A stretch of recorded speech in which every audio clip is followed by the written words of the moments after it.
Hey guys, welcome to Real Life Talk. Appreciate you guys for taking the time to check out this conversation. I just realized, hold on. Can you hear me? I can hear you now. Okay, I don't know what happened. My microphone just switched to a different microphone while I was talking. Good start. Good start. Although you're a lot quieter than you were before. I don't know if that's an issue. All right, let me adjust that real quick. And well, you know what? I'll check it. I'll check in a second. Can you hear me okay? Yeah. Okay. All right. Let me do that again. So hey everybody, thanks for joining us for this episode of Real Life Talk. Really appreciate you guys for taking the time to check out this conversation. I've been looking forward to having this particular conversation for a while now with Josh Hogancamp. Yeah, so I do want to just say thank you everybody for being here. If this conversation today sparks any interest for you or challenges you or anything like that, if it blesses you in some way, I don't know if this is really a conversation that's going to bless you. It might scare the crap out of you as it does for me. But if you consider subscribing, sharing, or leaving a review, really appreciate that. Josh Hogancamp is with me today. He's the former he's the former. I'm off to a good start here, buddy. He is my former roommate. And he's a former missionary to Asia with Campus Target and currently serves on the Global Missions Committee for Elam Fellowship. He's got a passion for raising up and equipping leaders to fulfill their God-ordained assignment. And he's currently the director of marketing for College Assistance Plus, which is an organization dedicated to helping families save money on college. All that having been said, we're not talking about any of that today. We're going to have a conversation about the metaverse. But Josh, man, thanks for being here with me, bud. How you doing? Absolutely. I'm doing great. It snowed. I'm up here in Western New York. We had fake spring and there's been snow on the ground for 2 consecutive days. And multiple times over the last few days, my wife and I have both asked each other, why do we live here? So that's happening. Dude, well, it's like almost April too, which is crazy. I miss it though, man. Well, I don't miss that level of snow, but I do miss snow in general. Yeah, I understand what you mean. Yeah, I get it. I haven't had snow in a long time, in a very long time, in a decade, because I live in Alabama. That makes sense. But yeah, I do remember those Elam winters were a little bit too much. Like as much as I love snow, man, it got ridiculous. It gets cold around here. Yeah, cold, super cold. It gets ridiculously hot here in the summer, like super humid, and I'm not looking forward to it. Well, we spent something we haven't talked about. We spent a summer in Tampa, Florida together, and that was the hottest summer I've ever had, where it was 90% humidity and 90 plus degrees, and that was hot. And it was it rained at 3:05 every single day. It was incredible. Every single day there'd be flooding in the streets, and then 8 minutes later it would be dry, like you had no idea that it rained. It was pretty absurd.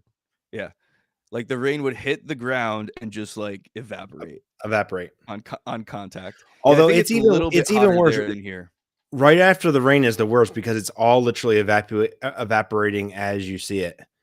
It's a sauna. You're living in a full city-sized sauna. That's how it is. Yeah. But yeah, man. Well, thank you again for being here. I wanted to talk to you specifically about this conversation. We're going to kind of just dig in a little bit to the metaverse and just sort of what we think could possibly be on the horizon in the future for how, this whole thing of like Web 3.0, the metaverse, blockchain technology, NFTs, like all this kind of stuff, digital ownership and real estate and all that kind of stuff, like how these things can affect life in general, but also maybe a little bit more specifically, at least for part of the conversation, about the potential impact on ministry and church life and stuff like that. And questions like, is this something that we should embrace as the church or something we should run from as the church or whatever? And I want to talk to you specifically because I'm super interested in this and I have been for some time. And I know for sure that you're, more knowledgeable on this than I am. I think you have a good handle on the crypto space and a lot of the stuff that are like the essential components for how the metaverse is actually going to become infused more and more with daily life. And so we shall see. We shall see. We shall see. So like we could talk about some of the, more obvious applications of the metaverse and then kind of go crazy into some out there kind of stuff that we think could be possible in the future before, people turn into cyborgs and stuff like that. But like, well, but before we do any of that, well, go ahead. I was just going to say, we should define what metaverse actually is, because people... That's exactly what I was just going to ask you to do. Yep. Amazing. Red money. So I would describe it as this. Obviously, it's a mix between two words, meta and verse, metaphysical and universe. And so I actually looked up, and this speaks to a lot about where, because we've had virtual reality in the past. So it's beyond virtual reality. Like, I don't know, you play video games growing up, right, Duke? Sure. Do you remember that horrible looking Nintendo device that was red and kind of honest with the lines? Yeah. It was like, that was virtual reality. So virtual reality has been around a lot. The idea is that you're an immersive experience where you have some kind of goggles on and you could, you interact and move around. That's like virtual reality. I think that's one part of it, but it's more than that. And so looking at the meaning of the word, I think gives a little bit of understanding about where the developers and creators of the quote unquote metaverse actually think. And so I looked it up. Metaverse is this. This is actually interesting. Metaphysics is a branch of philosophy, which it's a philosophy, not a technology, that studies the fundamental nature of reality, the first principles of being, identity, change, space, time, blah, blah, blah, blah, etc. It includes questions about the nature of consciousness and the relationship between matter and mind, between substance and attribute, and between potentiality and actuality. And I think that actually is helpful, because I think some people, when they're thinking metaverse, there's different degrees, like in everything. There's 1 to 10. 10 being like the Ready Player One, the Matrix, where we like wake up and like, in some ways we're asking the question, what is reality? Right? Yes.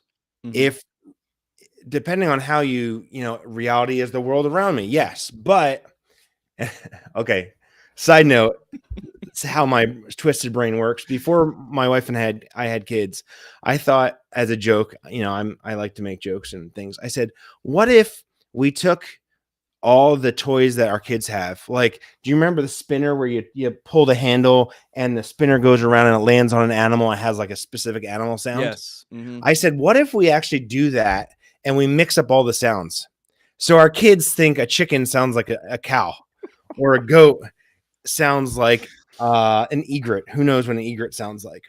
Dude, or what else you could do to really screw up your kids would be like, as your kids grow up, tell them that like this color is green when it's really blue, and this absolutely color is... thought about it, didn't do it. Be ruined for life. Yes, and we'd be even worse parents than we already are. No, I think we're good parents. But the reality is that, and I was telling my son about this, our eyeball, right? We see things through our eyeball, and then there's a sensor in our eye, and not a sensor, but a sensor in our eye that changes that into electrical impulses, and it sends it to our brain. So if reality is actually the use of quote unquote hardware to help our brain understand something, then if I change those electrical impulses to my brain, then what is actually reality in those situations? Is reality based on how I am experiencing the world? Is it how my brain is working it? And there's all sorts of implications on there, and like mental health. If someone's mental health is affecting the chemistry of their brain, what is reality to them? Because that actually changes how they're experiencing reality. What we think is reality is actually a different reality to them. So this conversation has gotten a lot deeper, a lot quicker than I expected. But going back out of the rabbit hole, is metaverse is a obviously electronic based, digital based potential universe. And there's not just specific one, there's potentially a ton of them, but it's basically a digital virtual world that we can experience in differing layers of realism and non-realism. Yeah, well, like, not to go back into the dungeon that you just kind of tried to take us out of. Sorry about that. But that whole thing, the whole thing that you're describing essentially like what Elon is working on with the Neuralink Yeah. and that whole thing of like supposedly Describe that this. real quick. So people who don't know. Yeah, and I'm not like super versed on it or anything, but essentially a device, an electronic device that you would install, I guess, at the base of the brainstem is what, seems to be what they're talking about, or what seems to make the most sense. That would allow you to essentially be networked up to a link. I mean, eventually, this would be way in the future. Well, I mean, I've seen a lot of movies, and whenever something like this happens, it always turns out really well. So I think we should go for it. Yeah, it works well for like 30 seconds, and then the machines take over immediately, and exactly. everybody dies. Yeah, that's how this always happens. And so, but essentially, what it would be at the very beginning, the most basic application would be what you're talking about with like mental health issues or people with Alzheimer's and things like that. That you can install this thing in their body that sends electrical impulses, interacts with the brain and everything on some level, and somehow there's a controlled by a computer that this person is actually able to have new kinds of thoughts or whatever, and that we can potentially see significant improvements in the area of brain development and stuff like that.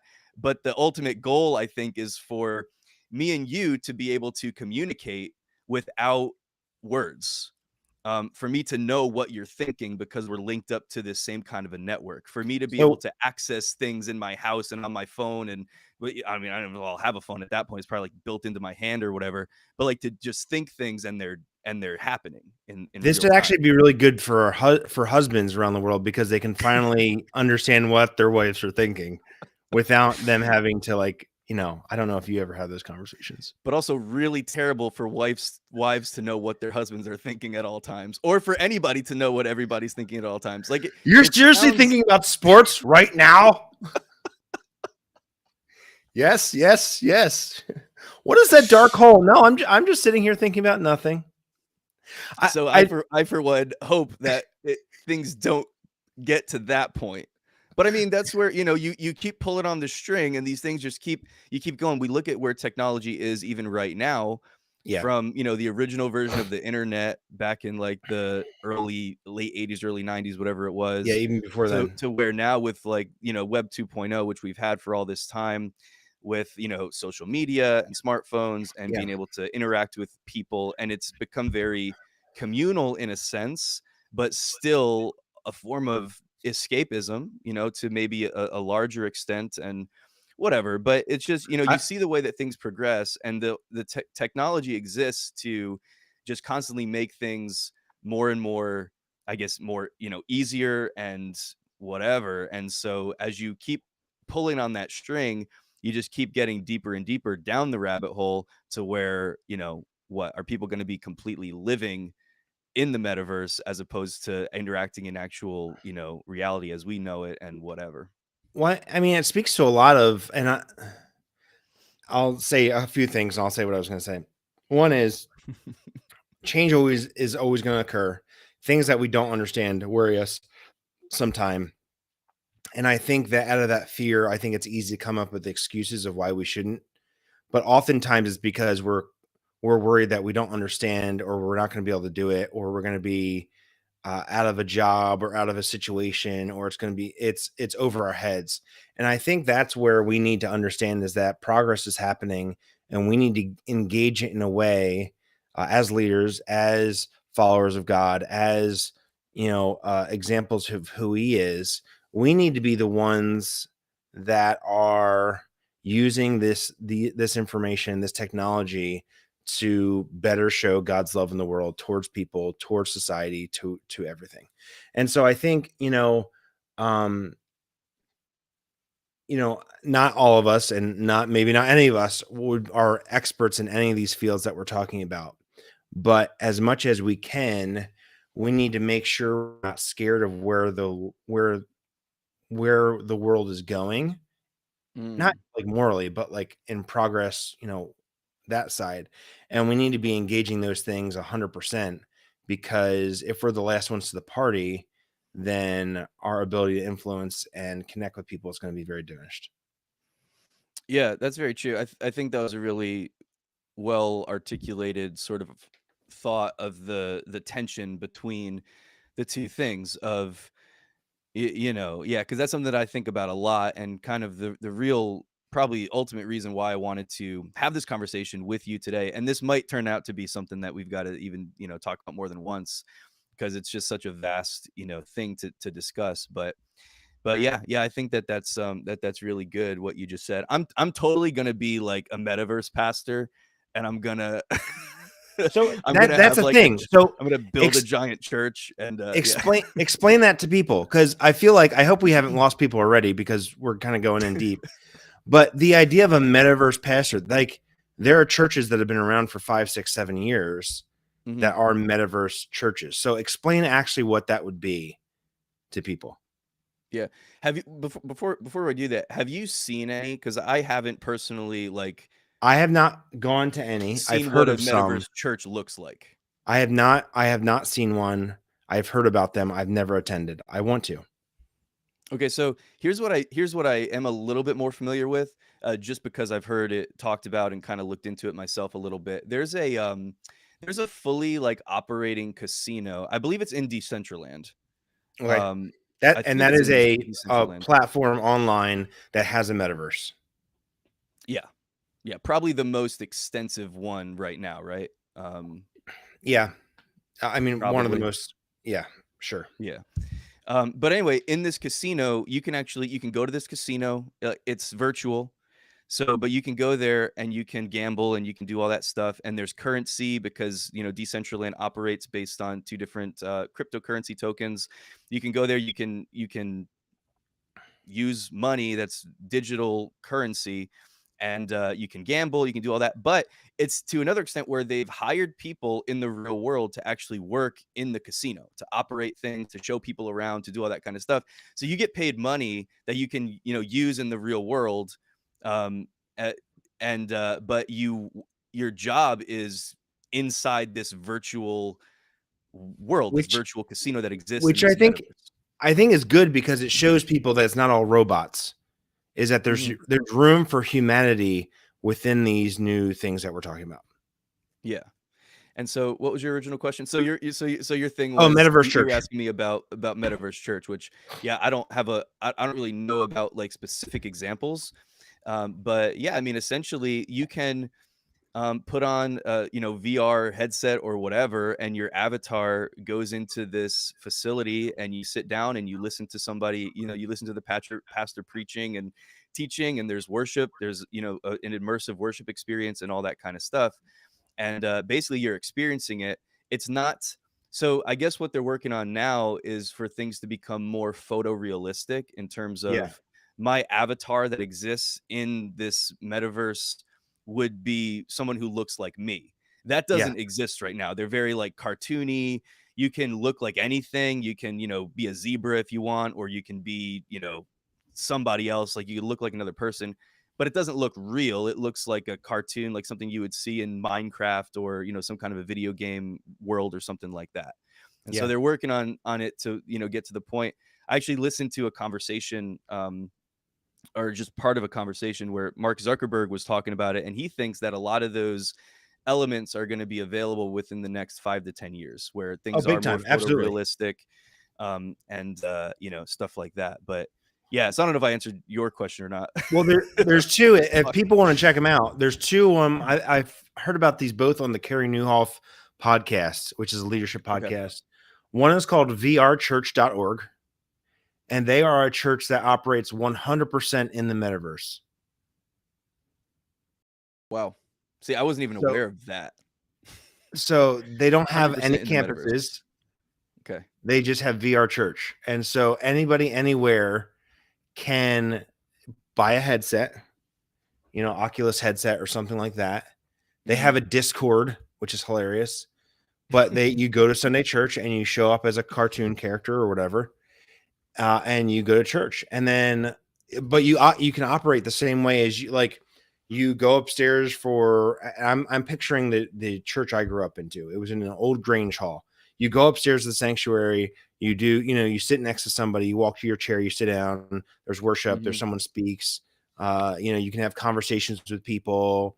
during meet and greet time. You could pass a thing to tithe, and there's a sound booth, and there's people playing instruments. And then you go downstairs, and there's always snacks and stuff, and you can talk to whoever you want to, and there's little kids running by and things like that. Like, that is what they have. They have a church, but it's not a physical location. It's in the metaverse. But that kind of goes back to what is reality. If I am interacting with someone and it's engaging all my senses, along with engaging and having conversations and connecting with people, I think the idea of connecting someone, I think there's a big difference between connecting with someone over a text message and connecting someone face to face. Like, I would say, Duke, that this is pretty well. We can see each other's faces, we can hear each other's voices. We know a huge amount of communication comes through what we see. Now, I would still guess, and I would hope this is the case, we've been friends for a while, that you would rather sit down with me face to face, quote unquote, in person than over this. Is that fair to say? Yes, sir. So, but if we sat down in a room that our bodies were represented how they are actually sitting, and we're sitting and there's no computer screen between us, it's a headset, but it feels real. What's the difference between that and sitting one-on-one in a cafe in any one physical place? Right. I would say there's not much. Yeah, and especially with a lot of the stuff that they're working on, like, anyone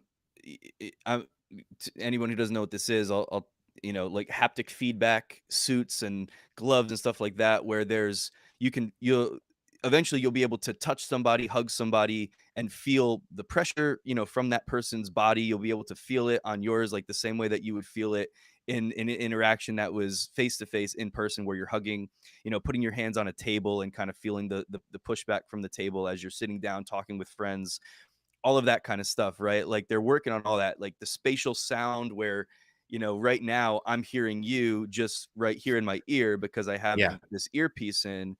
But all the stuff that they're working on to make those interactive metaverse environments where you're engaging with people, interacting with people, to make them as realistic as possible. So where, as you're saying, what is the difference going to be, essentially? Because we're still able to have the same conversation that we would have in person, but now we could do it in like Venice, or somewhere else, or like in some place that we've just invented.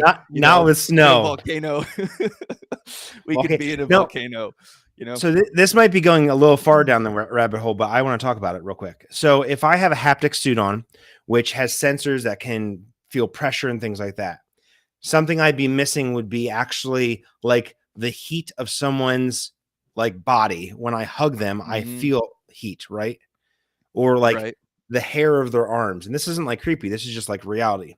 Right. The warmth of someone awkwardly breathing down your neck. That's awkward. I actually had that happen. The way somebody smells, or, Yes. So that's what I said. Smells and pheromones and hormones are actually part of how we communicate.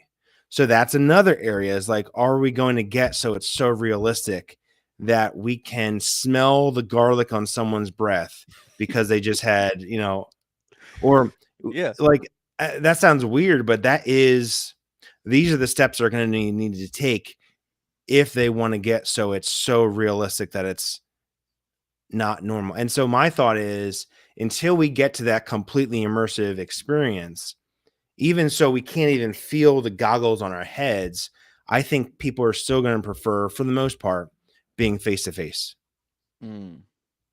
Yeah, I think reality. Most people, right? Like, you'd say the average person.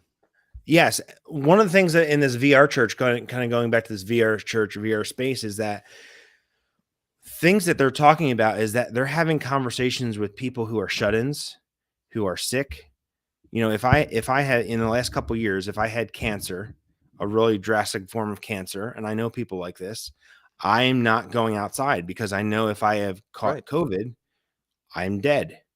Or I'm in an ICU, or, these are very serious situations, whether it's a physical problem, whether it's a mental health issue, whether it's all that stuff, whether maybe it's social anxiety, right? And so if I can go and have a conversation with someone in that space who doesn't feel, let alone they don't feel comfortable with walking to a church because they've had bad experiences.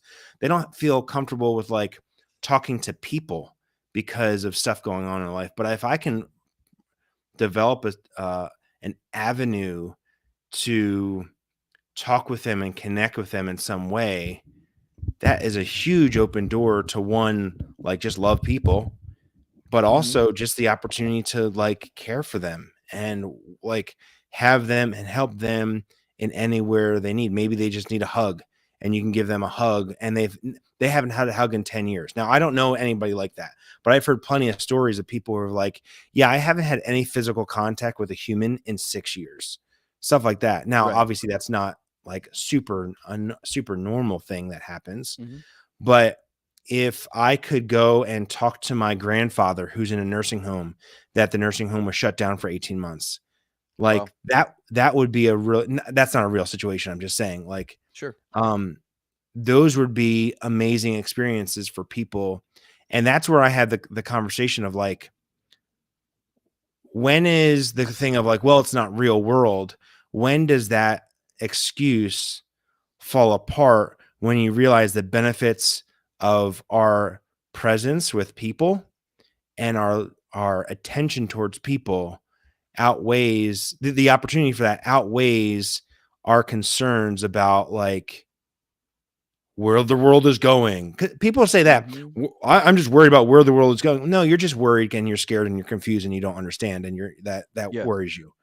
But if I can find opportunities to help people understand those other opportunities to interact with people they care about or that need someone, I mean, the benefits so outweigh the concerns that it's a no-brainer that we need to be involved in what's going on and engaging with technology in this way and thinking, hey, how can I use technology like this to better show Christ's love to people, or in almost any situation where you would interact with a human.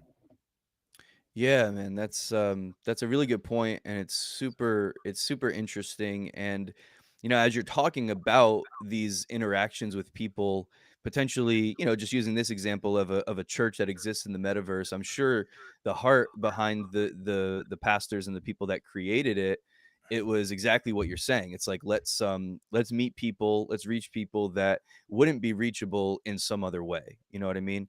And so I think about that, and like we have, like, even at our church, we have an e-church, which functions essentially as a campus of a church, but it doesn't have a location, and it's online, and it's for people that we wouldn't have the chance of reaching otherwise. And so when I listen to you discussing, what you just discussed, in my mind, I'm thinking, well, like, essentially, what's the difference? Because the same possible negatives exist in that version as in the more immersive metaverse version, which is, of course, you'll have people that will take advantage, that are, using it as a way to not have to go and be in a church where people are, physically seeing them, and where maybe there's a little bit more accountability, or, whatever the case may be, right? Like there's going to be people that end up using these things for the wrong reasons. But I do think that there are a lot of, good benefits to, providing something like that for those people that don't have any other way of, whether, again, like you said, because of an illness, they can't get out of their home, or whatever the case is. But I would say, and this isn't my personal experience, so I'm not going to, claim it. But again, in hearing other people talk about it is, and they use this example, and I thought it was great. How many times do you talk to people in church and, oh, how you doing? Oh, I'm great. Okay. What, really? Are you actually being real here? Or are you just wearing just as much of a mask as a guy who looks like a zebra over there? That's kind of weird, but no, he's in real life. He's a furry. That's something different. But no, this idea of like, we wear masks all the time, and what is the way? And I think this is the idea of, when Apostle Paul said, I'm all things to all people. What is the way that we can be as approachable as possible and as non-judgmental as possible and opportunistic as possible? And when I say opportunistic, I mean, we're giving other people the opportunity to get beyond what they're going through and have a real conversation with a real person. Yeah. No, that's a super good point, because we could be just as, disconnected and everything else in public settings. As you were talking too, I was thinking about people like, and I know, again, this is a small segment of society, but it's still real people. I mean, there's people out there that have you know, like really intense video game addictions to where they don't leave. They Yeah. don't. It's like they build their lives around this world where they're constantly connected to something, and they order all their food in, and they don't really have interaction with people. And so those are the kinds of people that are probably I don't just mean people that are addicted to video games. What I mean is the kind of mentality that for one reason or another, people feel like they're either not a part of society or they don't want to engage with society. I think those are there are people out there that um desperately want something like this that gives them more reasons to stay secluded and to not go out. And essentially, when things really get advanced, you can build a persona however you want. And you can own digital assets and real estate and things like that, and you can build like a super impressive life in this digital place, in this metaverse, that could be potentially way better than what you have on the outside. And so I think that there's going to be again, probably a small segment of society at the beginning anyway, that actually looks at that as more real and the thing where they want to spend all of their time, as opposed to living in reality. But or I probably shouldn't even, I don't even know if reality is the right phrase to use there, but anyway. And so I'm just thinking about like people that again, like maybe somebody like that would be, maybe you could somehow reach that person, or something like that. Somebody who is very much already kind of immersed in that kind of culture, and to say like, well, they maybe they're not going to go out of their house and go to a church somewhere, but we can reach these people sort of where they're at. Well, I mean, that's been happening for years. If you've ever, I like to game. I've gamed for a long time. Guilds or clans or things like that have been around in games forever. And what a guild or a clan is basically a it's a community of people, Mm-hmm. but it's more socially connected than anything.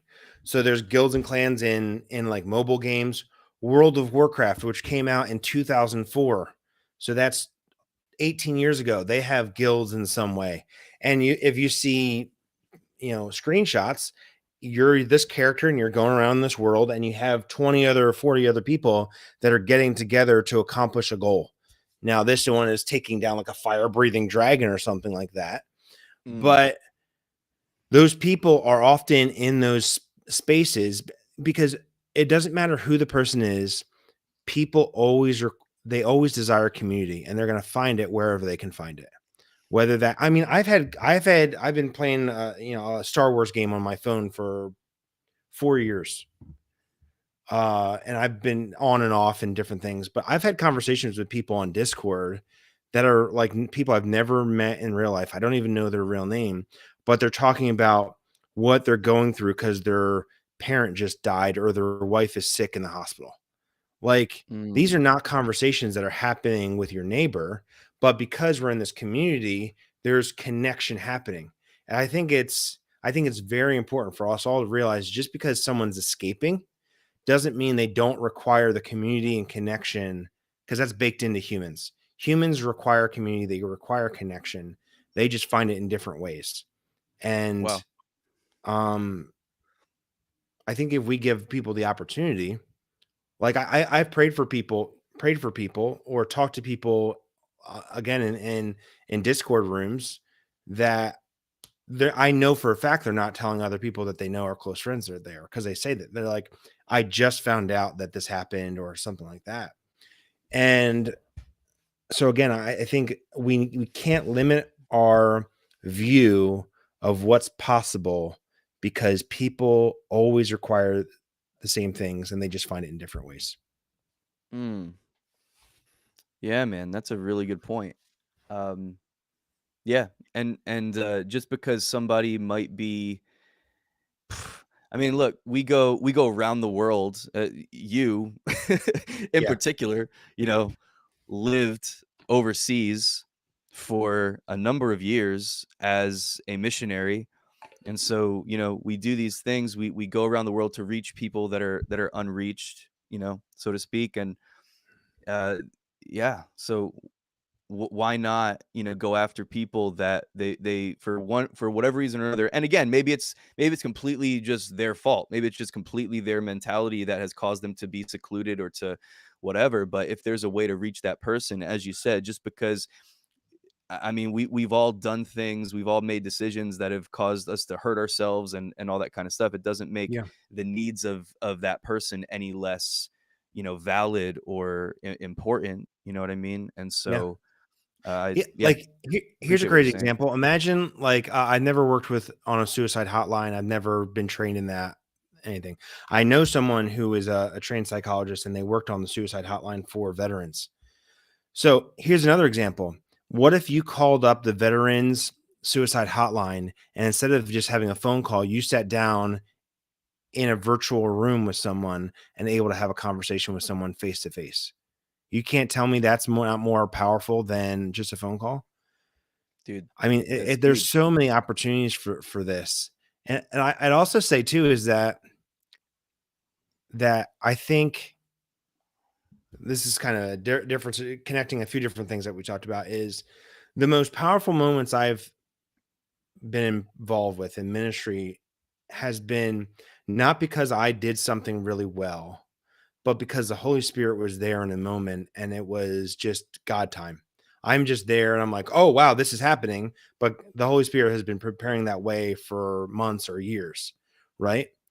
And again, I would just go back and say, these opportunities, you have no idea what someone's been going through and how the Holy Spirit's been preparing them. We just need to be available, whether it's on the street corner, at a gas station, whether that's, doing whatever, playing a video game on a Saturday night.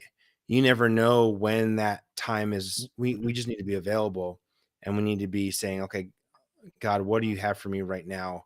And how can it be an example of who you are to these people, Yeah. wherever I am? I Yeah, think that absolutely.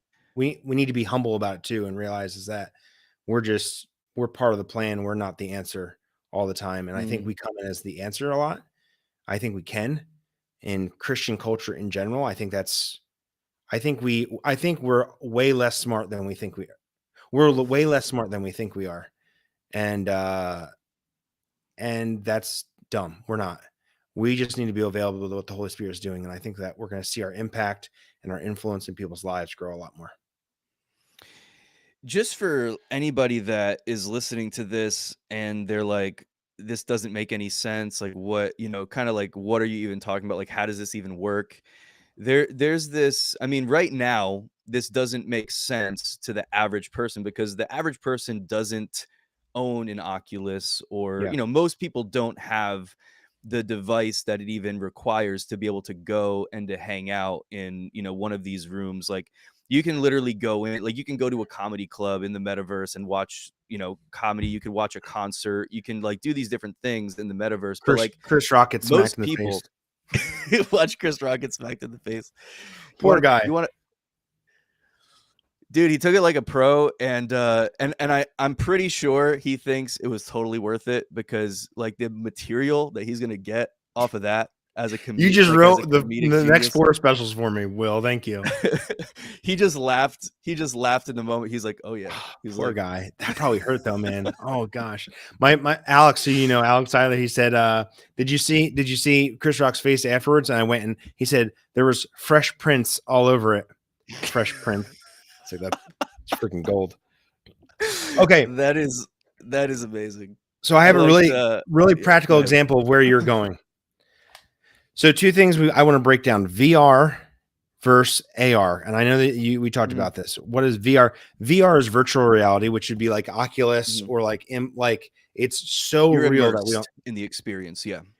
Augmented reality is kind of like if I'm walking around and here's a good example. I walk into I want to redesign my kitchen.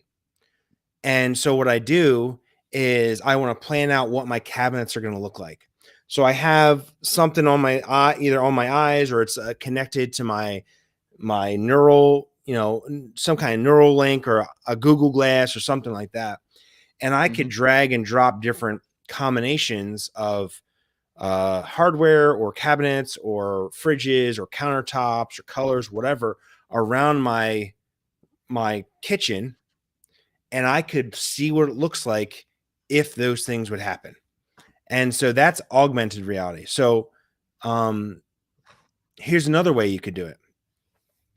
You go in and you're shopping at Best Buy and you're saying, do I like that TV or do I like that whatever?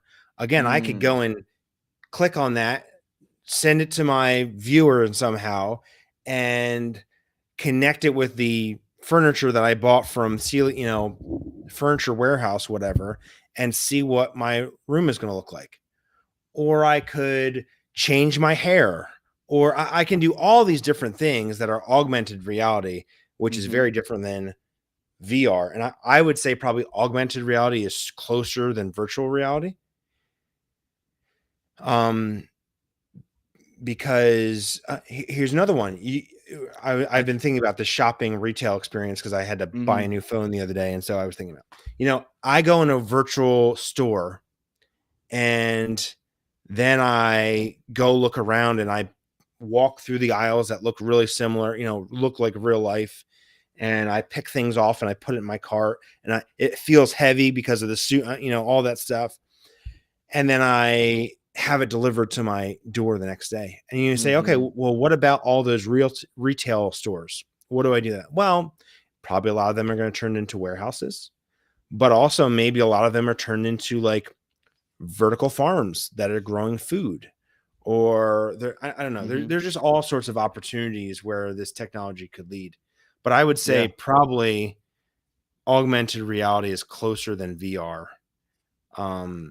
And I think there's lots of cool opportunities for that. That's more like mainstream business, whatever. But yeah, man, I know. So probably the most popular thing that we've experienced in regular culture with AR, augmented reality, would be like the Pokemon Go thing. Like that was something that I was going to say that a lot of people experienced in some way. And so it was that's very, very basic form of it, right? Like where you're looking at your phone, but you're seeing, it's like you're looking at your phone to look at the space that you're in. And in that, there's something that's augmented, these little Pokemon that you're chasing, and whatever the case may be. I've seen some like crypto and NFT projects where they're working on putting things together in terms of like advertising space that you could buy.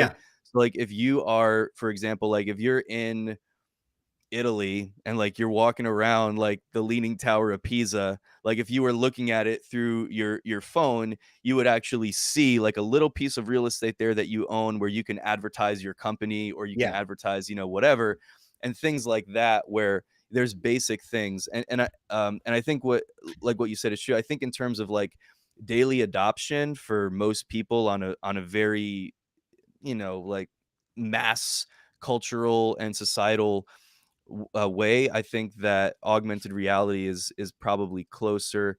I think that as far as making it into something that's like really amazing that people are super excited about using, I think there's a lot of challenges there, where I think VR is maybe a little bit, I don't know. What I was gonna say was was that augmented reality, I think, is probably closer to being adopted into daily life. But as far as like, I think that VR might progress more rapidly. That's fair. Because they've I been mean, doing it we're longer. already using some augmented reality, and I'd say it like this: is that our phones track where we go, and you can get like, and this has happened to me before, is that you buy something at a store, or you're connected with something, and then you get a pop-up a couple minutes later that you can get a coupon for a special product. So That here's a good example. And not coupon. You said coupon. Coupon. I don't know. I wonder if that's one of those words I say both of. Coupon. A coupon. I've definitely said coupon before. I've really, I feel like I've said coupon my whole life, but when people say coupon, I'm okay with it. I just thought I'd point that out. I don't know. Anyway, irrelevant. So say I love ice cream is fantastic. So if I was going past a Dairy Queen and they knew where I was and they sent me a code and they knew because of where I was, you know, they know because where my traffic patterns and, you know, maybe they see the list. Right. Again, there's all sorts of privacy conversations that we could have about this too. But they say, hey, you're going in and you're my middle son and we love ice cream cake. So if my wife was headed to the store and she knew, and they knew my birthday was 4 days away, they could pop up an ad that says 20% off an ice cream cake right within the next 4 hours because she's walking to Wegmans and she's probably buying stuff for my birthday anyway. So it's like that in reality, I think is a little bit of augmented reality because it's connecting virtual world, digital world with the real world based on geosyncing and where we are and understanding what else we're worried about in real life. Yeah. Well, like you mentioned ice cream and stuff like that. I keep trying to wrap my head around like the one thing that I can't figure out a way that there's ever going to be a way to get around this would be like eating. You can't eat in the metaverse, right? Like I can't imagine a way because like we were talking before about the suits and how you can I mean, I could conceivably see how they could build smells into that and how they can like do all these different things, even to like where you could turn that on and off if you don't want it happening or whatever. Like I can see where all that stuff can come, the touch, the feel, different things like that. But as far as like if I'm sitting down at a table with you and we're having a meeting where we're in the metaverse and we're in person and we have some coffee, like I've still got to have that coffee in my hand in real life, right? Or but is there a way around? And this is what I'm saying is that when I'm picking up my pen, right? I close my eyes. What is me picking up the pen? Me picking up the pen is me picking up and squeezing with my brain. You know, it goes through my nervous system and I tell my fingers to squeeze. And then there's response back from that pen.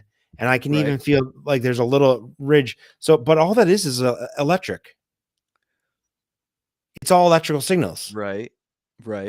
So if I can somehow put this pen into a file somewhere that says this is what a Bic pen that's been used for the last 13 months feels on your hand, and this is how much it weighs, and this is what like the rigid the writing feels like, I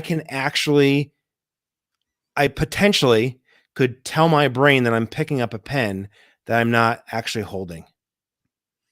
Bro, if we're going full Matrix, there is no pen. I mean, yes. I mean, so it doesn't matter. No, but like, so are you saying that's actually possible because where you could? It's electric. Do. It's electric. That's all it is. Yeah. It's all it is electrical signals. Yes. So why can't you design a pen? How does that? Why can't you pick up a coffee mug and have the tingling sensation of coffee going into your mouth and going down your throat? But it couldn't actually nourish you, correct? Who says we need nourishment? Again, this is very Matrix. This is decades away. We have a bag or something like that feeds us, and we're okay. You know. It'd be a lot easier to diet. In this version, we're like hooked up to like we're like plugged into something essentially. Not necessarily. I mean, I could carry a bag around of nutrients that. But wouldn't it be better just to? Yeah, but here's the thing. So unless we destroy our planet to the point that we ruin everything, I'm all for it. No. I'm saying if we get there, because what I was gonna say was, it would still be better to have the experience of like just eating food because food is awesome.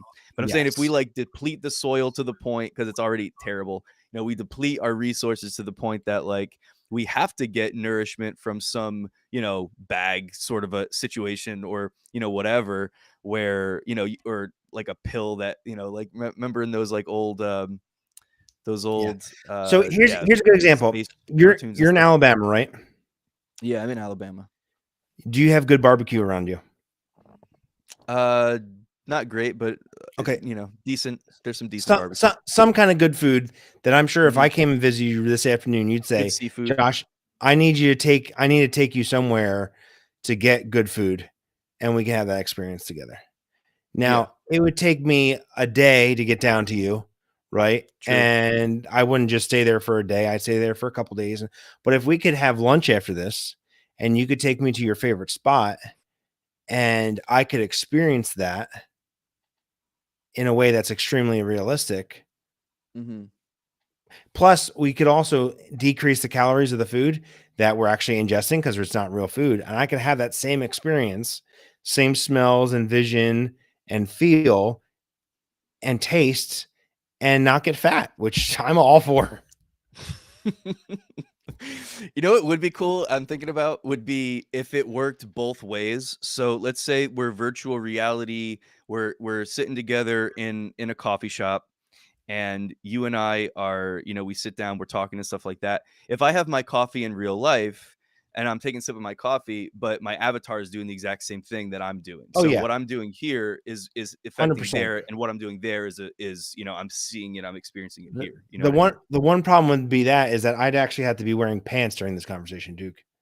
I'm joking. I'm wearing pants. I just won't look down. I'll only look up. Sorry, I'll look you in the eye for the entire 2 hours. So where, Yeah. I think, a lot of this is saying like, okay, what could be in the future? I don't think a lot of I think what we're describing is still decades off. Sure.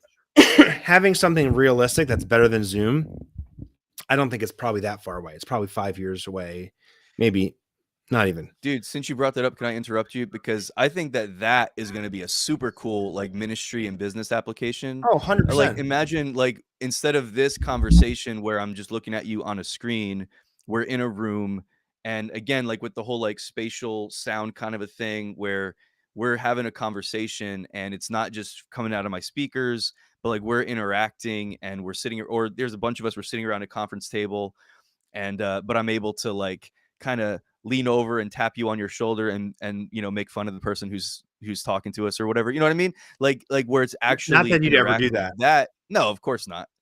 But Well, but you know what I mean?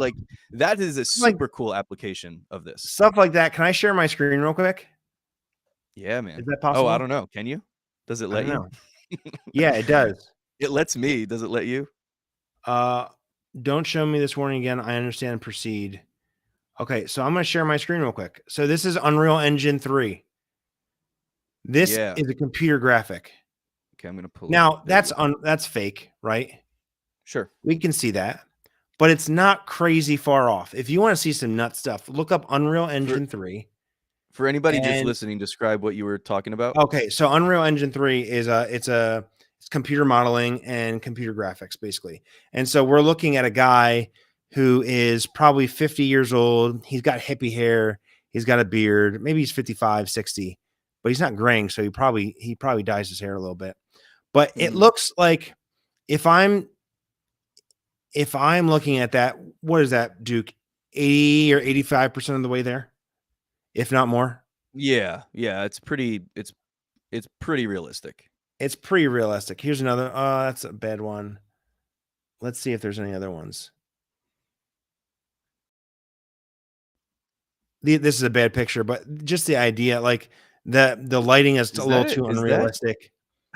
Wait, here, was that KKK people? No, it wasn't, right? No, I think it's some kind of tomb, ancient tomb that they're going and exploring. Okay. I was like, Josh, what are you showing? Sorry. Okay, I see. It was people in white suits. I actually don't know if this, I think this is and you can see this. This is a city street. This is not real. Okay. That looks real, doesn't it? Yeah, that looks very real. That's not real. Okay. So, we're not that crazy far off to having those advancements. And what's really interesting is that like the Unreal Engine and the gaming space in general is where a lot of this stuff is really being pioneered from, because they've been doing this for decades already as far as yeah. building worlds, and they have a lot of the technology already in place that allows them to build these kinds of things that look more and more real. And Yeah. so yeah, they've been operating in that space for a really long time. And movies and entertainment, all that stuff, all Yeah. back to I started watching Lord of the Rings with my boys a couple weeks ago, and all the stuff that they were doing in Weta Workshop 20 years ago in New Zealand to make all the orcs and look at I mean, they've been doing this stuff for decades and decades and decades. So a little bit on the more, I don't know, the not philosophical, but like maybe kind of back into the ministry conversation a little bit with the idea of um escapism and stuff like Mhm. that. I mean, what do you think in general? I mean, do you think that this stuff, I mean, here's the thing. I don't believe that we can blame, because a lot of people will blame technology for where we are right now, and they'll No. blame technology for like a lot of the reclusiveness of people and escaping into themselves and all that kind of stuff. And I don't think that we can blame technology. I think if anything, technology that we have, the more and more we get access to things, I think more than anything it probably exposes tendencies that are already inside of us. You know what I mean? More Yeah. so than that's the reason why I choose not to interact with people, or that's the reason why. Like, no, maybe it's that there was something already going on in your mind, and this just gave you an avenue to do it, and it's acceptable now, or this gave you an excuse to live that way, or whatever. And so I don't think that we can ultimately blame, technology for these different things. And so I think that I guess my concern is that well, and again, it's not that it's inherently good or inherently bad. And what you were talking about earlier as far as not wanting to be completely disconnected, talking about from like a ministry standpoint or whatever, like not to be completely disconnected from the innovations that are taking place, because essentially being left out or getting left behind, and you don't want that. But I don't know, man. I guess I just think about how far these things can go, and at what point, it does get to the point where it's more dangerous than So helpful. what are you worried about? You said Um, it's more dangerous. What danger is there? just in terms of physical, like interacting with people and stuff like that. And again, like I can continue to do what I want, like I can continue to choose what I want. And so again, I'm just kind of thinking through some thoughts in my head, like um yeah, I mean, I think someone that chooses to basically live their life in a digital realm more so than in the physical realm. I think that again, that's up to them. That's their decision. Nobody's forcing them to do that. Yeah. But I guess okay. So here's what it is: if society in general got to the point where they stopped developing things in the physical world because the virtual world was so much better and easier to do things and easier to make improvements, to the point that you kind of had to abandon the physical world to an extent to focus more on that world, and there wasn't much of a And I choice. don't think that's ever going to happen, Yeah. because the amount of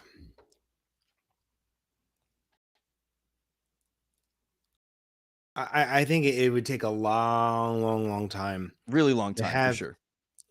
that experience of walking up into onto a mountain that you've never been on top of, and or through a valley, and seeing a waterfall and seeing how it relates to you and how big it is, and the smell of the trees and the like the water vapor coming from the waterfall. It's like that kind of experience is not close at all Right. to being reality. And I think, especially with what we see going on in the world today, is that I think we're making big enough changes that are, we're not going to get to the point where our planet is just a desolate,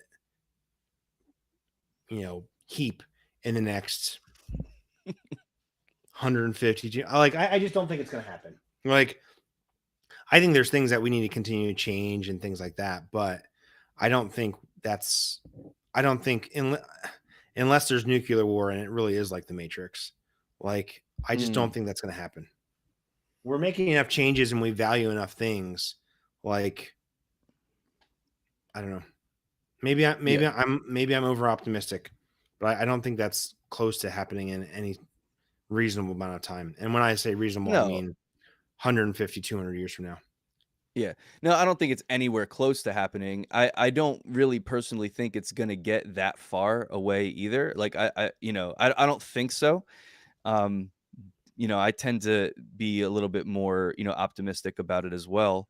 One of the things that I think is, potentially closer would be talking about the issue of, and what we could do is maybe we can get into a little bit on the like NFT and crypto thing, and maybe just describe a little bit about what that means, and like blockchain technology and stuff like that, because all of that really, they're all kind of like building blocks for how this is all going to work and impact daily life and the way that we actually do things, the way that we buy things and stuff like that. One of the things that I think is a little bit, well, much closer, is in the area of, you can already go into the metaverse and you can buy and you can own digital real estate, and to where things are very, expensive, like comparable to where, if you were to buy a house right now in real life, you can go and you can buy a house. You can spend like hundreds of thousands of dollars on a piece of property. Now, I think that if you're spending that kinds of money on property, it's because it's, you're probably like your neighbors with, Snoop somebody Dogg. famous. Snoop Dogg, or like, LeBron or something like that. So you're, but again, it's very, very early stages. And I think that more and more, and especially as people buy things up, and I don't know how much scarcity there's going to be, because I don't know at what point you stop building digital worlds, you know what I mean? If ever. So it seems like it's kind of an infinitely expansive, maybe. But, like when those things become more and more, when that becomes more and more normal and they become more and more valuable, there's more and more demand around certain things. Does that affect the natural? Does that affect the physical world as far as what things are worth, what your property's worth? You know what I mean? Like things like that I just wonder, like, I feel like that's way closer than some kind of a dystopian, future where everything is just, you're plugged up to a machine and and whatever. But I think that that's something that I can legitimately kind of see happening. Again, I don't think people are totally abandoning the world that they live in, but this is more of an economic question. And I don't think that we see deflation is not happening, and it's not going to happen. Right. And when I say deflation, I don't actually know exactly what I'm trying to say here. So let me look at what that. Okay, unless we deflation and economics, reduction or general level of prices in an economy. So I was having a conversation with my boss this morning, talking about someone he knows. They reassess the value of his house and his taxes are going up. I don't know if this is going to happen or not, but the idea of like an economic downturn or a a housing market crash, et cetera, et cetera. Well, here's the thing. There's more and more people being born. There's more and more houses that need to be built. Even in the economic recession of 2008, which we lived through, obviously, we weren't necessarily looking at houses then, but the housing market rebounded in like 18 months or 2 years or 3 years, something around there. And now the prices are higher and higher than ever. And so, but the other part is that the people who are in power, and this is where my conspiracy hat kind of comes on, is that get your tinfoil hat out. I'm connected to the college world, obviously. So I look at college finances and debt and student loans and things like that. So the moratorium on the freezing of college debt repayment and the interest payments have been frozen since 2 years, just over 2 years, right about 2 years, something like that. And there's talk of, forgiving some of that or continuing that freeze on payments until the end of the year. Why? The only reason why is because there's midterms coming up. So it has nothing to do with, by the way, the system of how they're repaying it is completely broken. The whole system of federal loans, that's not what we're talking about. It's completely jacked up. If anybody with a brain wanted to actually do the system in the correct way, they are not going forward in that direction at all. It is a political tool to get votes. It's not to benefit people because it sucks. It's terrible. It's actually hurt way more people than it's helped. Wow. Because if I have any kind of a credit score and a pulse, they'll give me they'll lend me however much I need, and I'll just have that loan for the rest of my life. But the people in power, when I say people in power, I mean governments, I mean industry leaders, I mean economic systems. They want to make you feel like you're becoming more and more prosperous. Now, here in the United States, we're the most prosperous country in the history of the world, unless you believe in like Atlantis and, well, that's not what we're talking about here. You could definitely tell some of the podcasts I listen to on my free time. I'm sure there'll be a metaverse Atlantis if there's not already one. Absolutely. So people who are in control want to make us feel like we have power over the situation. So one of the ways that they do that is making us feel like we're more and more prosperous. So at any point, our economic well-being is getting hurt to the point that it's going to cause us to, quote unquote, rise against the system. Then they're going to do things to change the system to make sure that they're able to stay in power. Good example is what Congress is doing with cryptocurrencies right now. Yeah. Man. By the way, Congress and the Senate, Congress, they have no idea what they're talking about as far as cryptocurrency and regulations. They are dumb as rocks. Why do I know that? Is because I've listened to some of the things that they've said and read what they've been building. They have no idea.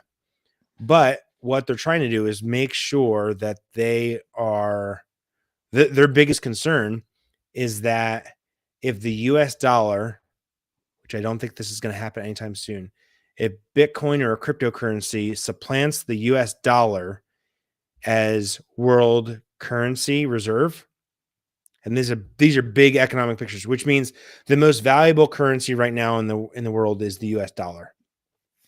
That's why it was such a big deal that sanctions against Russia, they couldn't use foreign currency to pay for pay for different things that they need, debt for world banks, because they couldn't get it into US dollar. Okay. So if the US dollar was devalued to the point that people no longer cared about it, then the debt that is around the world would be defaulted on. And that's when economic systems would be caused into collapse.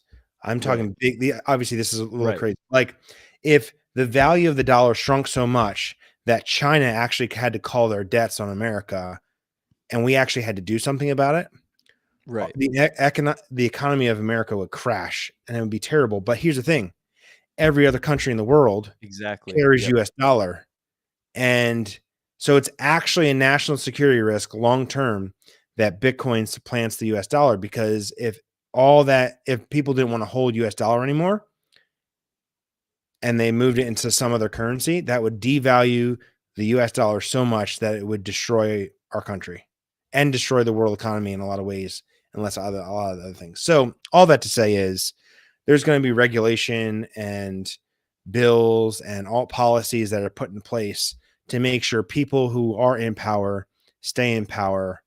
And like, it's not their benefit to cause a global currency crash and downturn. It's not. Yeah. That was a long-winded answer. I hope it is.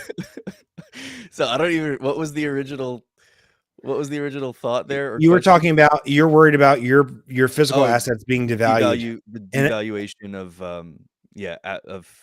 real world. And I'm saying if that was actually the big enough issue, is that people in power would make sure that wouldn't happen, or at least you'd feel like it wasn't as big of a deal. because that's how people They'd don't rise essentially up. do the same thing. It's like they would not allow it to happen until they were ready for it to happen, and then just let it all collapse at once. So, yeah, so maybe, like, but we're not talking about Bond super villains again, here. no, Like, I know. I've never But seen like, I've never seen what I'm anybody on saying is, CNBC or MSNBC that's smart enough to actually do this. right? Yeah. But like, okay, so just for example, what went through my head there was in 2008 when the housing market, Yeah, yeah. crashed. The housing market was like upside down on itself for years before it actually crashed. But the Yes. banks waited until they were in a position to profit off of to have enough of a short position to profit off of the actual decline and the defaults on the loans and the swaps and everything. Or they were stupid They enough to they think that it would never happen, and they caught them by surprise too. Well, like even like and I should probably get out of this because I'm in the weeds already. Like I'm not. Okay, side note, I'm not if an you've expert ever on this, seen The but Big Short with Steve Carell, it's a fantastic movie and you should all watch it. The Big Short. It's great. yeah. It talks a lot about how these markets moved and what Mhm. things were going on. So it's interesting. Yeah, essentially like the rating agencies and stuff like that, like they were just kind of like in cahoots with the banks to allow things to continue on for years, even though like, this guy was like, and his team, they were analyzing things and they were like, this doesn't make sense. Like there's nothing essentially holding up this housing market right now other Yes. than the system is either they're just blind to it or they're corrupt and they're part of it, or whatever the case was. But then eventually they flipped it and they were like, I think that a lot of the banks, they wanted to kind of position themselves in a certain kind of a way. Anyway, it's To make money. again, Hey, you it's better over my watch head. out. You're going to sound like an anti-capitalist soon. Anti-free market. Terrible. Commie. No, I'm not. So you don't think they should be regulated? Banks? I'm just giving you a hard time, Duke. We don't need to go into that. What were we talking about? We were kind of started talking about cryptocurrency and Bitcoin and all of this. And I really just started personally getting into trading cryptocurrency and stuff like that like a year ago. So I'm kind of late, in terms of I haven't been focused on this stuff for a very long time. You've been pretty interested or somehow involved in this whole world for a while, right? Only about 15 months, but I spend when I get involved in something, I dive in a deep way. So I would say I probably put in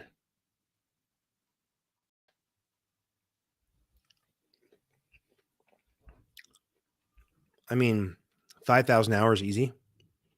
Would that be like 2.5 hours a day? 5 hours a day? No, not that. At least 3,000 hours into it. So I put a significant amount of time of research and trading, and I trade myself, and I've looked at different projects and understand what blockchain is and crypto is, not to a deep level because I'm not a technical coder, but at the very least, I started to understand the real world possibilities of some of these new technologies. And so why?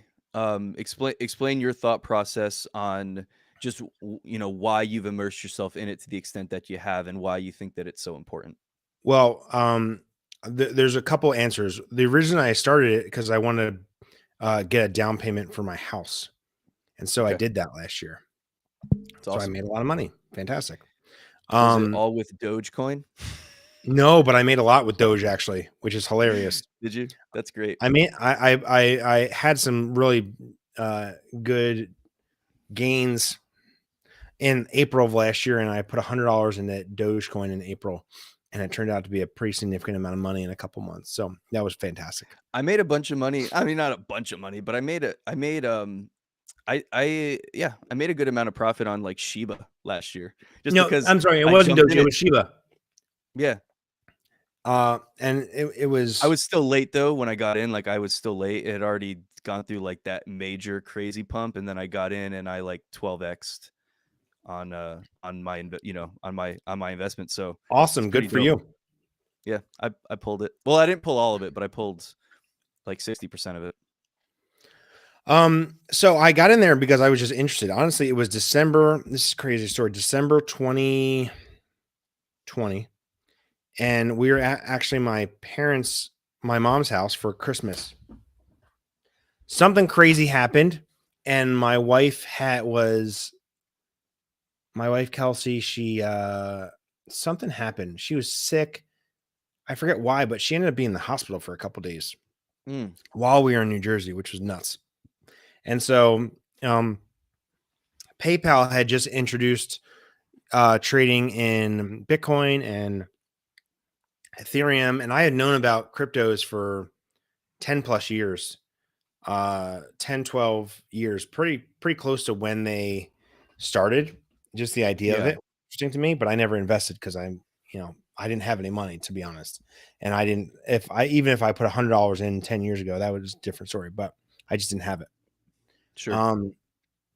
And so I started goofing around and I started understanding a little bit more. And starting in like January, February of last year, I started going onto different sites and reading a lot and, spending hour and a half, 2 hours, 3 hours, 4 hours a day doing research. Like that's how I fall asleep. I just read websites and watch videos, and I'm a crazy person. And so I just learned, looked at different projects, looked at what I think about them, and started to develop like my internal thesis, which I'm trying to make myself sound a lot smarter than I actually am. But just the idea of like my idea of what this is and what its benefit is. And I'm a very utilitarian person, so I want to know the value of something to me and to other people. Like I value things that have value. This is why I'm not good at NFTs. Like I don't understand art. Like art is interesting, but I can't look at an NFT or a piece of art and say why it's good. I'm probably better at looking at something and saying, okay, it's valuable because of this, and there's a formula, but like trends and like what looks cool and what doesn't, I don't get that at all.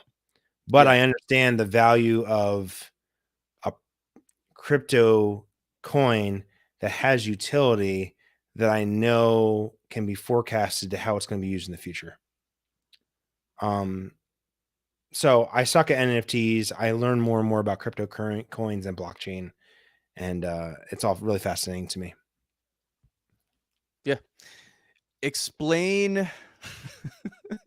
Are you tired of explaining what big words mean yet? No, I have narcissistic tendencies, so I always feel like I'm the smartest person in the room. So I love talking. Can I totally change the subject for a second and then come back? Because my wife was on the chat and she asked this question, and she said, and this was back to what we were talking about earlier with the metaverse, and we've kind of pivoted a little bit, but so she says, can we help people experience God through the metaverse? Speaking of in terms of the supernatural, I think that speaks exactly what we were talking about. Yeah. Is the only way we can think that we wouldn't be able to is if we think that the Holy Spirit is confined to the physical world. And I do not believe that. I think, and like this goes to, you can get weird.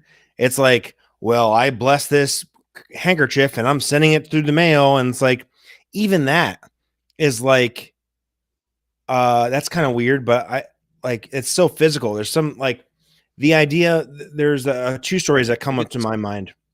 Bro, if it's spirit led, it works though. Cause like I've seen that happen.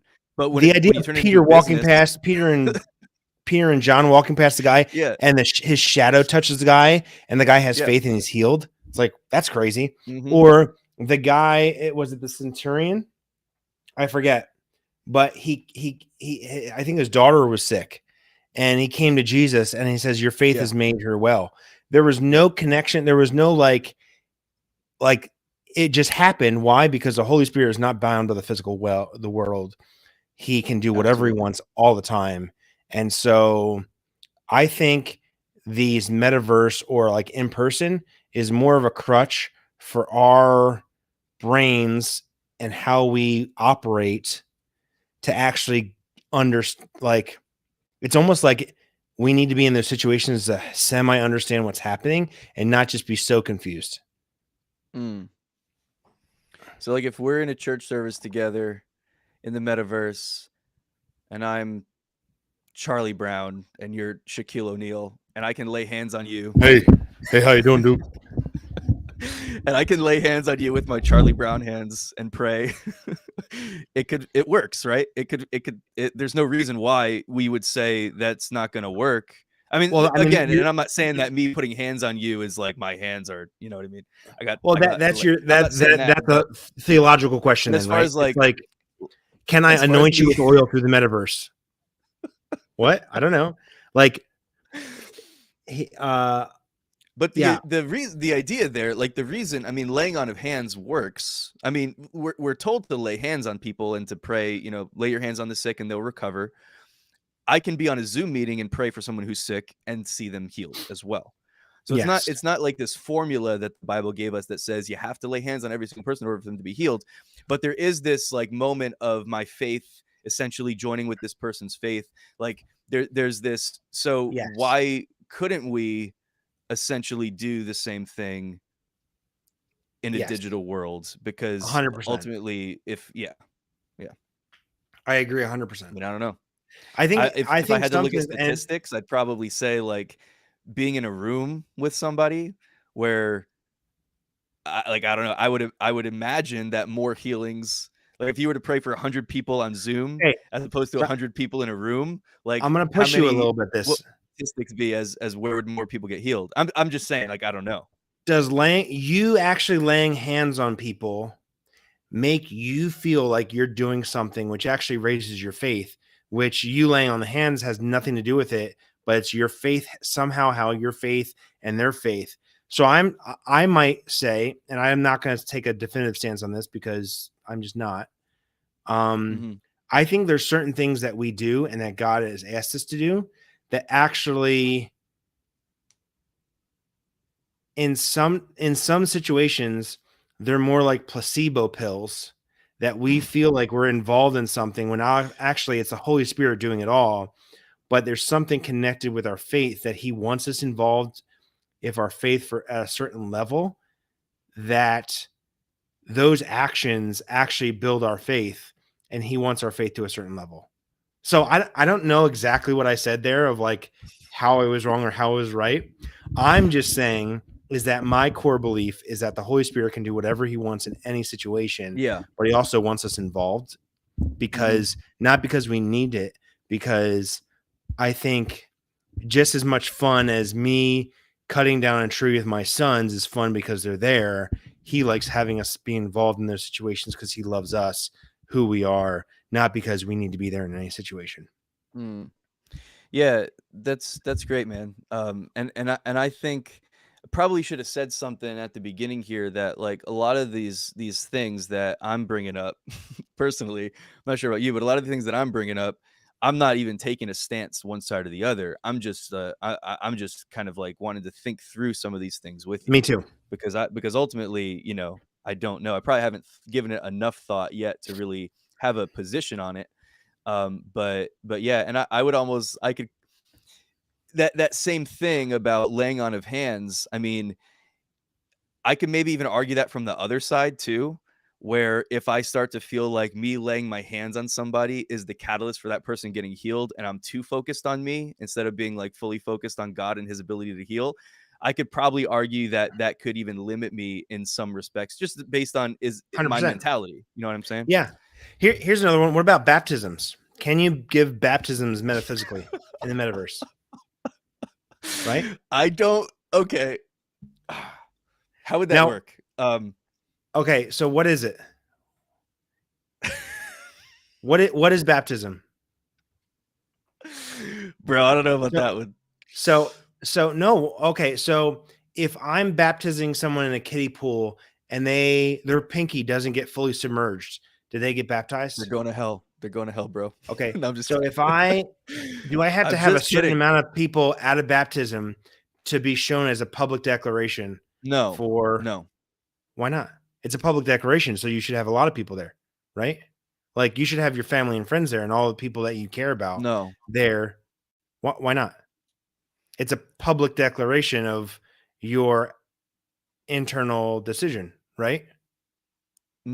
Well, the Bible didn't say that. I mean, the Bible didn't say that we have to do this in front of so many people and, whatever. So it's an act of obedience, right? Yes. Okay. So, but it's a symbol of us dying and going under, just as Christ went into the tomb and came back up, right? Yeah. So if we see that happen and it's in the metaverse, does it have to be in the physical world? Or us being metaversally baptized, the symbol and the idea of us going under the water, unless you think like that I would say this. Some people think communion is actually when we're eating the bread and drinking the wine or the grape juice or wine or whatever.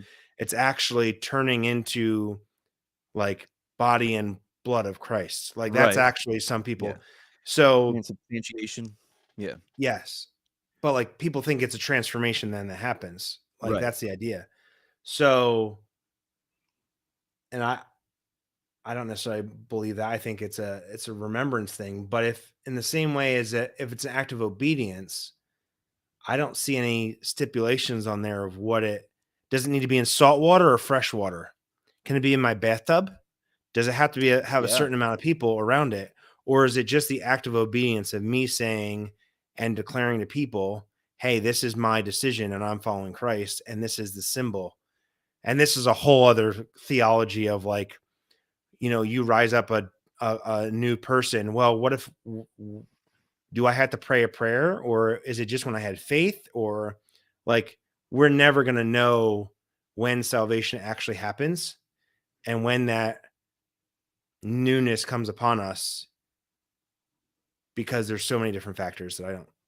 Now I would say certain people and certain groups have definitive stances. I do not. And I'm okay with that. So in terms of baptism, that's an interesting question. Does the Bible actually say that it needs to be public? I don't believe that it does. I know I can baptize we make myself. it public. You're saying you can, or you're asking? So it says, I mean, again, the Bible says be baptized. I believe so. Baptism is essentially it's our identification with the death, burial, and resurrection of Jesus Christ. Now, I don't believe that baptism does anything to save you, because when you get baptized, you've already been saved because you've already called upon the name of the Lord. Right? Are you with me so far? Or yeah. And so, but it's also not optional. It's not something that you just say, well, I don't have to do it because according to the Bible, I'm already saved. It's something that we are supposed to do. It's something that we're commanded to do as part of our identification with Christ. Is that because it needs to be public, or is that just something that we're supposed to do as an act of obedience? Let me read you some verses, and they're probably going to be out of context, but that's okay. Let's destroy some scripture real quick. It's okay. No, I just want to read some because I think, and I would say if you haven't read these verses, go back and look at them because I think there's some context. But I've read all these verses many times. I know all the verses. Okay, this book is the best. No, okay. Acts 2:38. And Peter said, repent and be baptized, every one of you, in the name of Jesus Christ for the forgiveness of sins, and you will receive the gift of the Holy Spirit. Okay. Mm-hmm. Repent and be baptized. Okay. And now why do you wait? Rinse and be baptized and wash away your sins, calling on his name. That's in Acts 22:16. So it says like, be baptized. And it seems like he's inferring, and I'd have to read the rest, that baptism is actually part of your sanctification in this situation. of your repentance. 1 Peter, baptism, which corresponds to this, now saves you, not as a removal of dirt from the body, but as an appeal to God for a good conscience through the resurrection of Jesus Christ. I don't get that one. We'll just skip it. Jesus answered, truly, truly, I say to you, unless one is born of water and the Spirit, he cannot enter the kingdom of God. So he says, unless you're born of water, which we know is baptism, and the Spirit, this is John 3:5, you cannot enter the kingdom of God. So what is Jesus actually saying there? I don't know. Mark 16, whoever believes and is baptized will be saved. So there's the direct correlation between belief and faith, and baptism causes salvation. But at the same thing, he says, but whoever does not believe will be condemned. Okay, what if I believe and don't get baptized?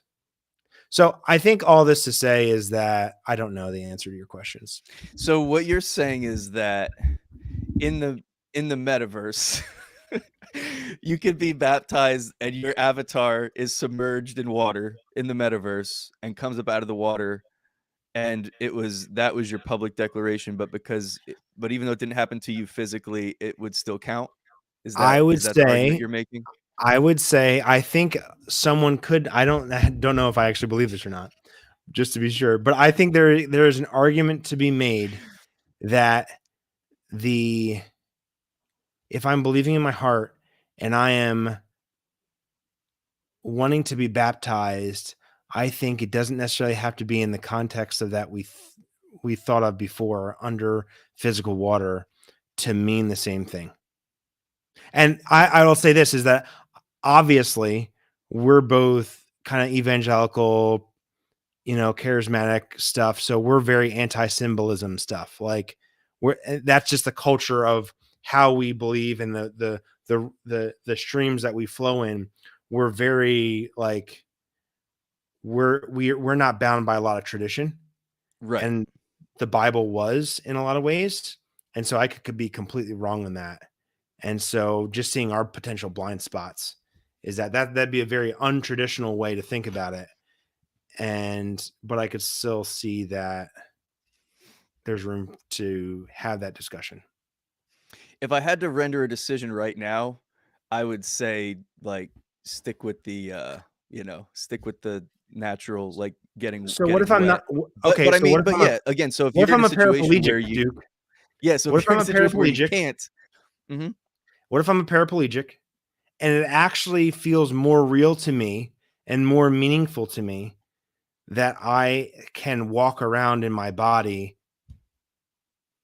through a metaverse and have that experience than someone taking me out of my bed and hauling me around in a wheelchair and dunking me in some way? Yeah. The truth is, like, that person would probably not ever, I mean, in most cases, that person would probably not get baptized. Like, that person would get saved and we would just give them a pass, essentially, right? Like, wait, you can do that? You can give them a pass of obedience, Duke? No, I can't. But I'm just saying, like, Pope Duke I'm the just First? saying collectively as the church, like, I don't think we look at that person and be like God's mad at you, or I mean, we wouldn't say that anyway because God doesn't have any reason to be mad at. So what you're saying is people, but their desire for obedience because we both agree that the Bible says if we're saved, if we believe that it's an act of obedience for baptism, correct? Right. Mm-hmm. Yes. I personally believe that it is one of the first things that you should do. You shouldn't wait around even for a Sunday morning. Right. Like you should get baptized as soon as possible because it's an act of obedience and there's a bunch of symbolism in there and impossible. But you're saying that their desire to be baptized is just as good as them actually being baptized physically in water because they don't have the physical capacities to do it. So you're arguing against yourself here that you can give them a pass because they can't do it physically, but their heart says that it's okay because they said in their heart and responded with obedience. So why not? I can do it in the metaverse and my heart is the same way, but the symbol is virtual and not physical. Oof. Drop the mic, man. That was a good. That was a Will Smith right there. That was a good argument. Welcome to Earth. Those were fun. I don't know. Yeah. That's what he said in Independence Day when he punched the alien in the face. Oh yeah. Welcome to Earth. Yes, I love that part. I need to watch that with my kids sometimes. Hopefully, So my 3-year-old, so she has nightmares. yeah. So I mean, yeah, she has nightmares. Yeah, dude. I don't know. I mean, I would say like if that's the only way that it can get done, like why not? Like if it's a situation like we're for sure, if it's a situation like we're talking about where it's not going to happen anyway because I can't leave my house or because, I can't get into a pool or because of whatever. Or what if my church is on the other side of the country and my community of believers is on the other side of the country or on the other side of the world? Do I rather go to a random church to a priest or a pastor who I have no relationship with and get baptized, or do I need to fly over and do it in person because I have legs and can walk around? What about that? No, I mean, I don't know. Like I don't think I don't that's what I'm looking for. I don't over spiritualize these things. Like I don't believe that you have to get a pastor or someone specific to baptize you. I think you could call your buddy and be like, "Hey, can you meet me at meet me at the public pool Meet me at the storm drain. It's rained a lot today."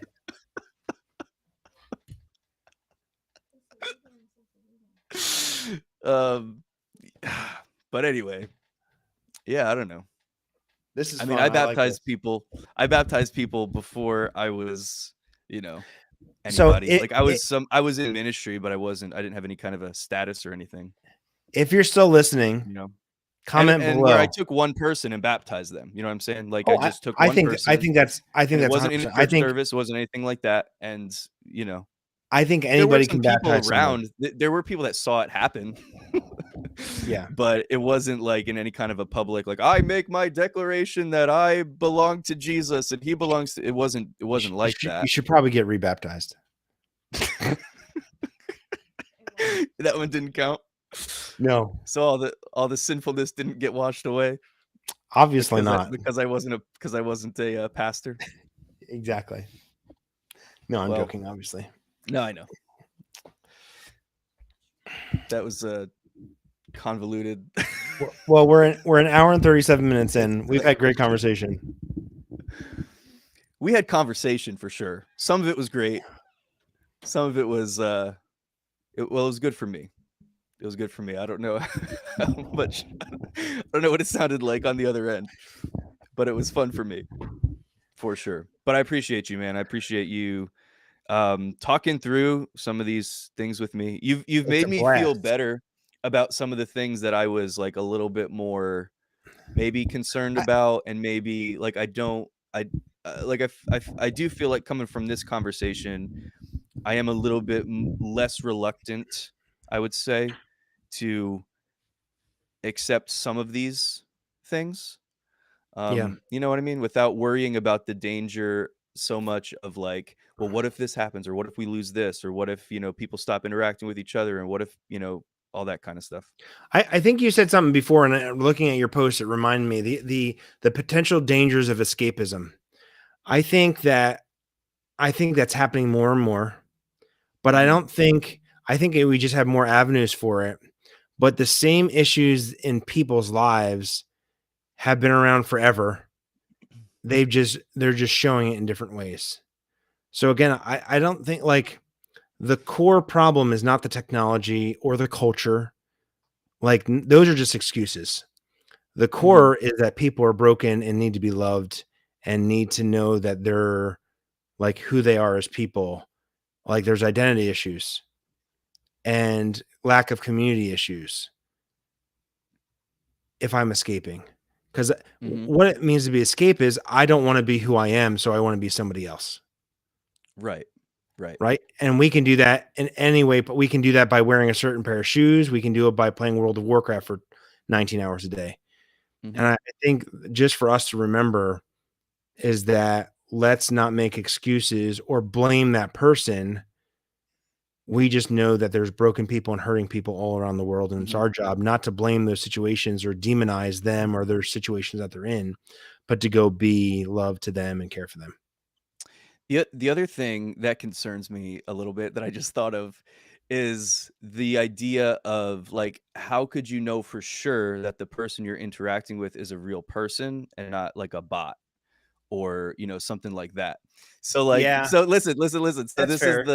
this is the thing. If I'm in church and I'm witnessing to, or, I'm doing whatever, but I'm ministering to somebody You getting and this catfished? person gives their life to Jesus, like, yeah, I'm getting catfished or I'm leading someone to the Lord who's not even a real person.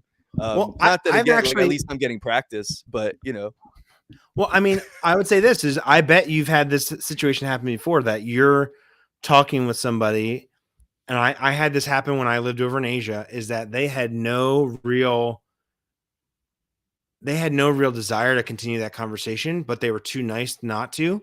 And they actually okay. went through and like prayed a prayer or did things just to make it so I didn't lose face in that situation. I see. I don't know if you've had like And it's the kind of yeah, person that's like, well, can I pray for you? And you could yeah, tell that they're not just to comfortable get you with to it leave them alone just to get you to sometimes. leave them alone. So what's Yeah. the difference? Yeah, there's not really much of a difference. And I mean, hopefully at some point they'll be able to, Yeah. make that obvious. You get like a blue check mark above your head or something, and you know that you're a real person. Yeah. There's definitely security stuff. You're a verified human being. I am a Yeah, you know what I human. mean. But yeah. But yeah, man. Well, I think that as you were just saying a second ago, so much of the core of our existence as people revolves around community, and God created us to be communal people. He created us to be in relationship with one another. He created us and with those, I mean, with those desires on the inside of us. We don't always express those desires in the right way, for sure.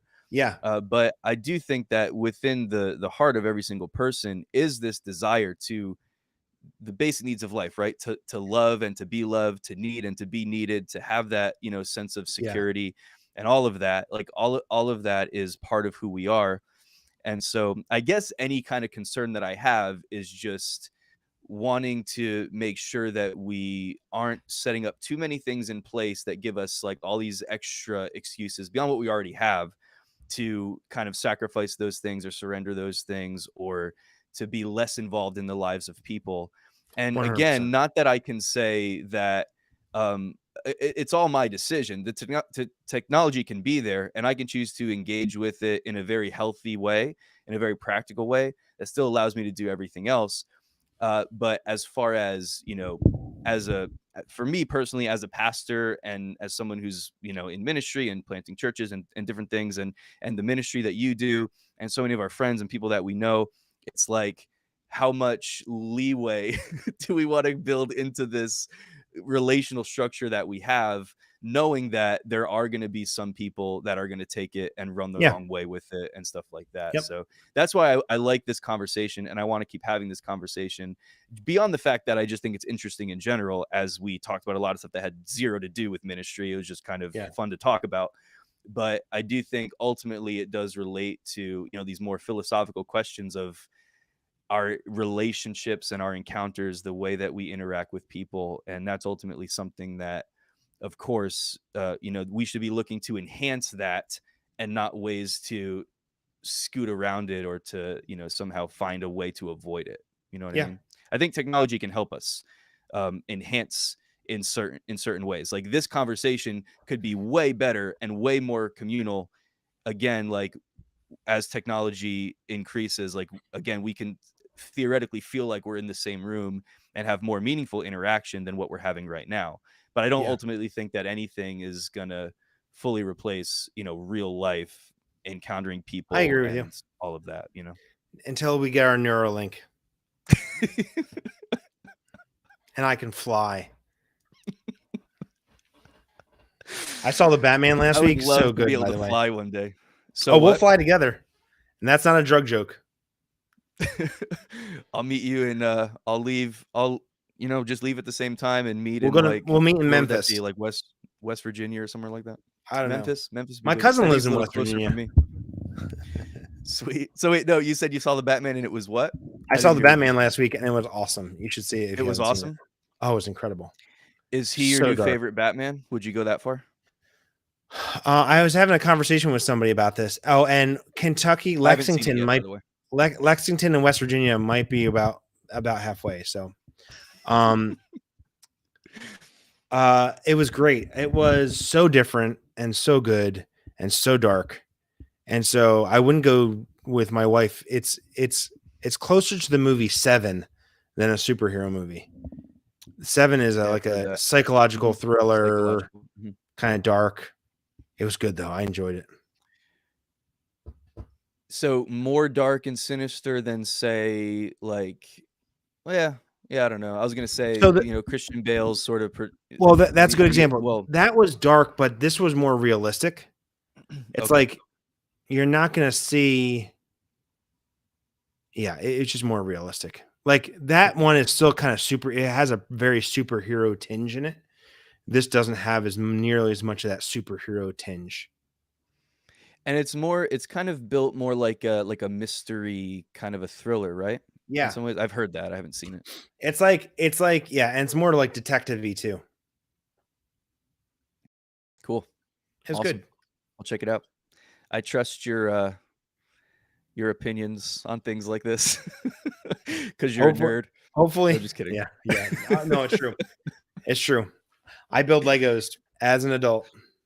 Well, yeah. So like even on that, like you're just, and the reason why I asked you if you would have this conversation with me, because you're just, I see you as someone who's thoughtful about things, like when there's something that interests you, you're very thoughtful about it. And as you even told me a little bit ago, like even over the past, 15 months, you've spent thousands of hours probably like researching this topic and stuff like that. And so I appreciate that, man. I thank you for just being here and all the value that you added.